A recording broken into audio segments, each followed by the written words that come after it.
వేస్టేనా కనపడరా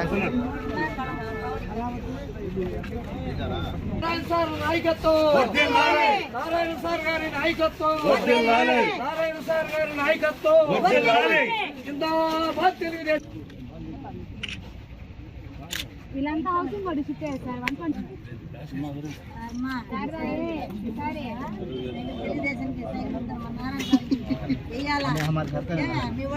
నెల్లూరులో 5వ డివిజన్లో భవిష్యత్ గ్యారంటీ కార్యక్రమాన్ని ప్రారంభించాం. ఇప్పుడే నేను యాక్చువల్గా కొన్ని ఇళ్ళు తిరగటం జరిగింది. ఈరోజు మనం నిలబడి ఉన్న ఈ కింద రోడ్డు చూడండి.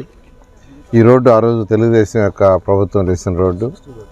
ఇక్కడే అండర్ గ్రౌండ్ సివరేజ్ లైన్స్ కూడా ఉన్నాయి. వాళ్ళు క్లియర్గా చెప్తున్నారు, ఒక ఛాన్స్ అనే దాంతో గత ప్రభుత్వంలో ఓటేసాము, ఈసారి మీకే వేస్తామని. ఖచ్చితంగా వాళ్ళందరికీ ధన్యవాదాలు తెలియజేస్తున్నాను. ప్రతి ఒక్కరికి నెల్లూరు టౌన్లో ఉన్న 54 డివిజన్లలో ఉన్న ప్రతి ఒక్కరి యొక్క సొంతింటి కళని నెరవేర్చండి. సొంతింటి యొక్క వాళ్ళ యొక్క కళ నెరవేరేటట్టుగా చేయాలని అధికారులు నేను కోరుతున్నాను.